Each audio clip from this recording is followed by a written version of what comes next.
So hello guys, welcome to Goodwill Education, that is one stop destination for your English। और आशा करता हूँ कि आप सभी लोग मज़े में हो। और आज की जो हमारी क्लास है गाइज वो टेंसेस का पार्ट नंबर 3 होने वाला है।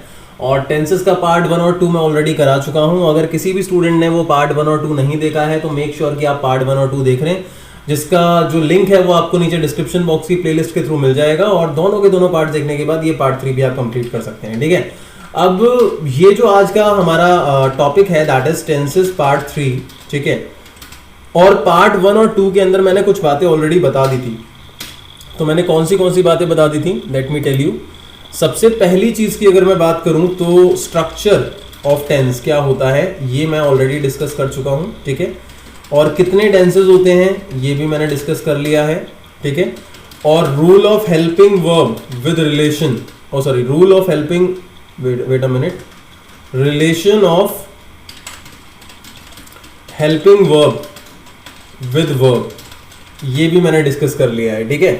तो ये तीनों की तीनों चीजें जो है मैंने ऑलरेडी डिस्कस कर ली हैं। और अभी हमें आगे बढ़ना है दूसरे कुछ एडिशनल रूल्स के बेसिस पे। और वो एडिशनल रूल्स अगर हमारे अच्छे से हो गए तो हम अपना टॉपिक जो है वो बहुत ही अच्छे तरीके से कर सकते हैं, ठीक है।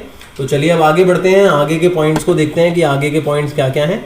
तो सबसे पहली चीज गाइस, जो भी स्टूडेंट्स हमारे चैनल पे न्यू हैं, मेक श्योर कि आप चैनल को सब्सक्राइब जरूर कर दो, बेल आइकन को हिट जरूर कर दो, ताकि हमारी लेटेस्ट वीडियोस की नोटिफिकेशन आप लोगों को मिलती रहे। 11th क्लास में, 12th क्लास में भी आप लोगों की बहुत ज्यादा हेल्प होगी, स्पेशली 10th क्लास के स्टूडेंट्स की। तो मेक श्योर कि आप चैनल को सब्सक्राइब जरूर कर लो और वीडियो को लाइक भी जरूर कर दो, ठीक है। अब मैं आज की क्लास के अंदर बात करने वाला हूं एडिशनल रूल्स की। मैंने पहले भी ये बात बताई थी कि हमारा जो पैटर्न है ग्रामर का वो MCQ बेस्ड है। ऑब्जेक्टिव वाला जो पार्ट है हमारा पार्ट ए, उसके अंदर हमारे क्वेश्चंस आने वाले हैं, ठीक है। तो ऑब्वियस सी बात है कि मेरे को जो क्वेश्चन आएगा उसमें मुझे ऑप्शंस गिवन होंगे। तो मेनली जो क्वेश्चन आएगा वो किस चीज का आएगा, गैप फिलिंग का आएगा। Mainly we are going to talk about what, gap filling. तो गैप फिलिंग में क्या होगा, कोई ना कोई गैप दे रखा होगा और उस गैप को मुझे फिल करना है। तो मुझे उसमें करेक्ट फॉर्म ऑफ वर्ब जो है उसको यूज करना है। तो ऑब्वियस सी बात है मुझे कुछ स्ट्रक्चर्स के बारे में पता होना चाहिए टेंसेस के, ताकि मैं उसको सही तरीके से कर पाऊं। मैं एग्जांपल तुम्हारे को बताता हूं, तो एग्जांपल के थ्रू तुम्हारे को ज्यादा अच्छे तरीके समझ में आ जाएगा। जैसे मान लो फर्स्ट एग्जांपल यहां पे दिया है कि ही कैन वेरी वेल, या फिर मैं लिख देता हूं he can dash English very well, ठीक है। तो ये लिखा हुआ है। अब यहाँ पे हो सकता है कि तुम्हारे को ऑप्शन में अलग अलग क्या नाम है वो दे दिए जाएं, ऑप्शंस दे दिए जाएं। तो जिसमें पहला जो ऑप्शन है तुम्हारा वो आ जाएगा कि स्पीक, ठीक है। उसी जगह पे दूसरा ऑप्शन आ जाएगा स्पोक, थर्ड ऑप्शन आ जाएगा स्पीकिंग, ये हमारा थर्ड ऑप्शन है। और चौथा ऑप्शन आ जाएगा स्पोकन। बहुत ही बेसिक सा एग्जांपल मैंने यहाँ पे लिया है ताकि आपको आसानी से समझ में आ जाए कि हमें करना क्या है। बाकी तो रूल्स के थ्रू हम किसी भी लेवल के गैप फिलिंग कर सकते हैं टेंसेस में। देखो अब आप ये कहोगे सर यहाँ पे यूज तो मॉडल हो रहा है, तो यहाँ टेंसेस का क्या स्ट्रक्चर है। ऑब्वियस सी बात है यार, टेंसेस के अलग से क्वेश्चन नहीं आने वाले, क्वेश्चन गैप फिलिंग के ही आने वाले हैं। और गैप फिलिंग में एक पार्ट मॉडल्स का होगा और एक टेंसेस का होगा। लेकिन टेंसेस की भी अगर मैं बात करता हूं तो वहां पे हमारे को कुछ एडिशनल रूल्स के अंदर मॉडल्स को भी कंसिडर करना पड़ेगा। और हम जब मॉडल्स को कंसिडर कर लेंगे तो हमारा जो टेंसेस का पार्ट है वो और ज्यादा स्ट्रांग हो जाएगा। तो जैसे कैन हो गया, कुड हो गया, मे हो गया, माइट, यूज टू, मस्ट, ये सारे हमारे मॉडल्स में आते हैं। लेकिन मैं जो टेंसेस का पार्ट 3 करा रहा हूं उसके अंदर इन चीजों के बारे में भी बताऊंगा ताकि आपको आसानी से सारी चीजें समझ में आए। तो मॉडल का बेसिकली एक रूल होता है कि कैन के साथ हमेशा वर्ब की कौन सी फॉर्म यूज होती है, वर्ब की फर्स्ट फॉर्म यूज होती है। तो स्पीक फर्स्ट फॉर्म है, स्पोक सेकंड फॉर्म है, स्पीकिंग में ING लग रहा है, इसको हम फोर्थ फॉर्म कंसीडर करते हैं, और स्पोकन हमारी थर्ड फॉर्म है। तो ऑब्वियस सी बात है कैन के साथ क्या आएगा, फर्स्ट फॉर्म आएगी, तो it should be what, speak, ठीक है। तो हमारा जो करेक्ट आंसर होगा वो क्या होगा भाई, स्पीक होगा।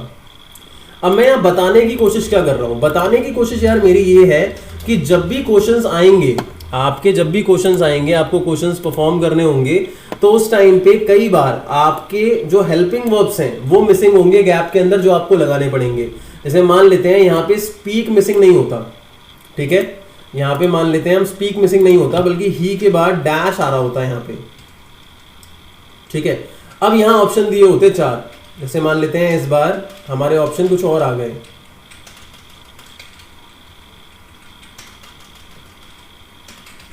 सबसे पहले हमारा ऑप्शन आ गया कैन, ठीक है। दूसरे पे आ गया कुड, फिर आ गया मे, और फिर आ गया माइट, ठीक है। अब यहां पे जो मुझे इसे फिल करना है डैश, वो सब्जेक्ट के रिलेशन के हिसाब से फिल करना होगा। ऑब्वियस सी बात है, जब भी मैं हेल्पिंग वर्ब को रिलेट करूंगा, जैसे मॉडल जो एक ऑक्सिलरी वर्ब की तरह काम करता है, हेल्पिंग वर्ब की तरह काम करता है, तो जब हेल्पिंग वर्ब फिल होती है तो उस हेल्पिंग वर्ब का रिलेशन किसके साथ होता है? सब्जेक्ट के साथ होता है। जैसे ही के साथ हम एस लगाते हैं अगर सिंपल प्रेजेंट की बात करें, उसी जगह पे दे के साथ एस नहीं लगाते।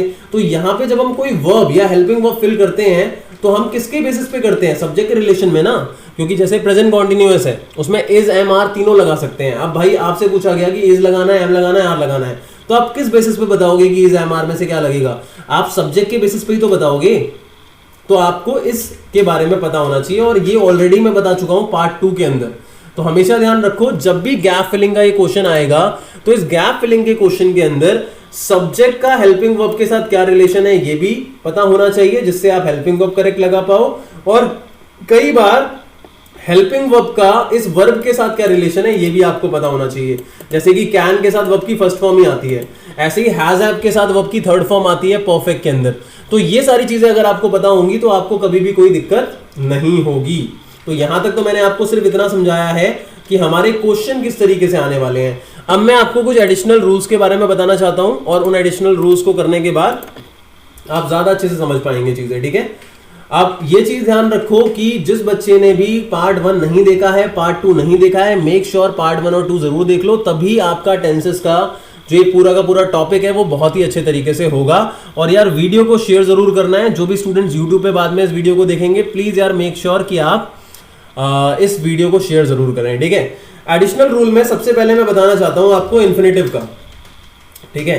इन्फिनेटिव का मतलब होता है कोई भी ऐसी वर्ब, अगेन बता देता हूं, इन्फिनेटिव का मतलब होता है कोई भी ऐसी वर्ब जहां पे टू के साथ वर्ब की फर्स्ट फॉर्म आती है। क्या आती है भाई? टू के साथ वर्ब की फर्स्ट फॉर्म आती है। तो आप ये चीज ध्यान रखना, जहां पे भी कहीं वर्ब आ रही है और अगर वर्ब से पहले टू आ रहा है तो 99% टू के साथ आपकी कौन सी फॉर्म आती है? वर्ब की फर्स्ट फॉर्म आती है। एग्जाम्पल के लिए जैसे मान लो मैंने यहां लिखा he could have come to my home to dash me. अब तुम्हारे को ऑप्शन के अंदर दे रखा है फर्स्ट नंबर पे मीट, सेकंड दे रखा है मेट, थर्ड दे रखा है मीटिंग, और फोर्थ दे रखा है आपका हैव मेट। तो आप मुझे बताओ टू के साथ वर्ब की कौन सी फॉर्म आती है? फर्स्ट फॉर्म आती है। तो अल्टीमेटली यहां पे क्या आएगा भाई? यहां पे करेक्ट आंसर क्या होगा? मीट। समझ में आई मेरी बात? तो ये चीज आपको ध्यान रखनी है। अगर आपको ये चीज ध्यान रही तो आपका आंसर कभी भी गलत नहीं हो सकता है, ये चीज ध्यान रखना, ठीक है। एडिशनल रूल्स के अंदर सबसे पहले मैंने इन्फिनेटिव के बारे में बता दिया, इसके अलावा भी कुछ एडिशनल रूल मैं बताऊंगा। हमेशा ध्यान रखना कि जब भी आफ्टर या बिफोर आता है सेंटेंस में, और आफ्टर और बिफोर के बाद मुझे वर्ब लगानी है, तो वर्ब की कौन सी फॉर्म आएगी? Fourth form. कौन सी फॉर्म आएगी? फोर्थ फॉर्म आएगी। अब ये वर्ब की फोर्थ फॉर्म क्या होती है सर?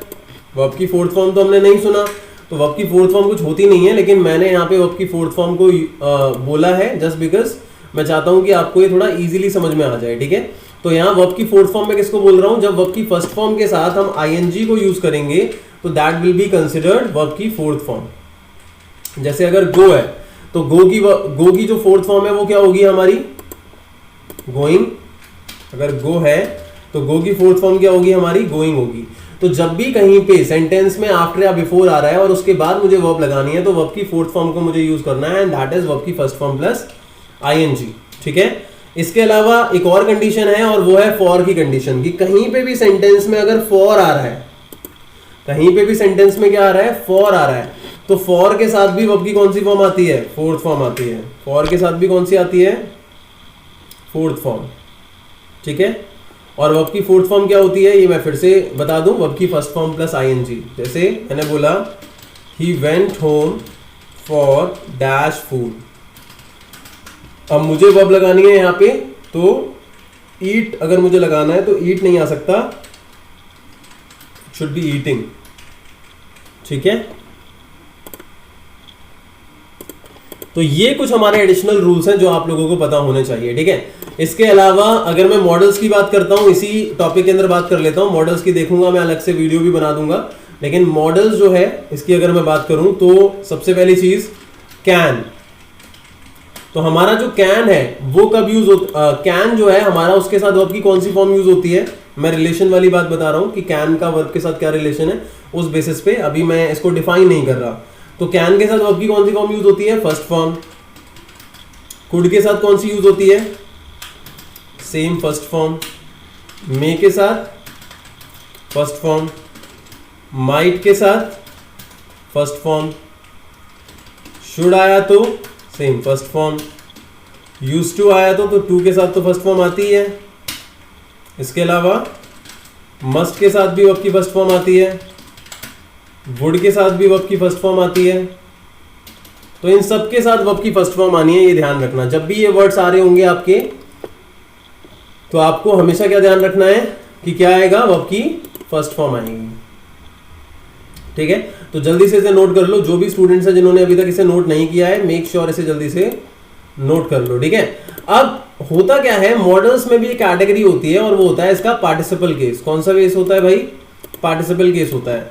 पार्टिसिपल केस के अंदर क्या होता है, जब भी मॉडल के साथ हैव वर्ड लग जाता है, मॉडल के साथ क्या लग जाता है, हैव वर्ड लग जाता है कुछ सिचुएशंस के अंदर, तो वहां वर्ब की थर्ड फॉर्म आती है। जैसे मान लो मैं यहाँ पे पार्टिसिपल केस की अगर बात करूं,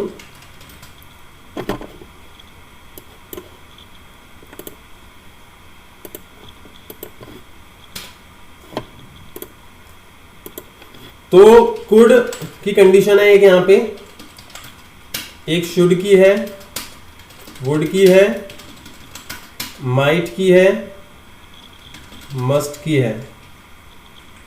तो कुड के साथ क्या आएगा यहाँ, हैव। सेम शुड के साथ क्या आएगा, हैव। वुड के साथ क्या आएगा, हैव। माइट के साथ हैव। मस्ट के साथ हैव। मतलब अगर कभी भी आपने देखा कि आपको सेंटेंस में स्ट्रक्चर में ये कोई स्ट्रक्चर दे रखा है, could have, should have, would have, must have या माइट हैव, ये सारे के सारे स्ट्रक्चर दे रखे हैं, तो उस केस के अंदर क्या होगा, वर्ब की कौन सी फॉर्म यूज होगी, तो वर्ब की थर्ड फॉर्म का यूज होगा। कौन सी फॉर्म का यूज होगा, वर्ब की थर्ड फॉर्म का यूज होगा। ये ध्यान रखना हमेशा। देखो ग्रामर के अंदर कभी भी हमें कुछ नहीं पता होता कि कहां से क्या आने वाला है। ग्रामर के अंदर अगर हम चाहते हैं कि हमारे स्ट्रक्चर सही हो और हमारे आंसर्स ठीक हो, तो उसके लिए जरूरी होता है कि ये जो छोटे छोटे स्ट्रक्चर्स हैं इनको हम ध्यान में रखें। अगर हम इनको ध्यान में रखेंगे तो कोई दिक्कत होगी नहीं। अब मान लो किसी बच्चे को यही नहीं पता कि जो ये फॉर्म है वर्ब की थर्ड फॉर्म होती क्या है, जिस वर्ब को मुझे लगाना है, तो गलती तो उसकी वैसे ही हो जाएगी। लेकिन मेरा ये मानना है कि यार पूरे 80 मार्क्स के पेपर में से खाली 10 मार्क्स की ग्रामर आने वाली है, और उस 10 मार्क्स की ग्रामर में भी गैप फिलिंग 4 मार्क्स का आने वाला है, फिर रिपोर्टेड स्पीच हो गया कुछ मार्क्स का।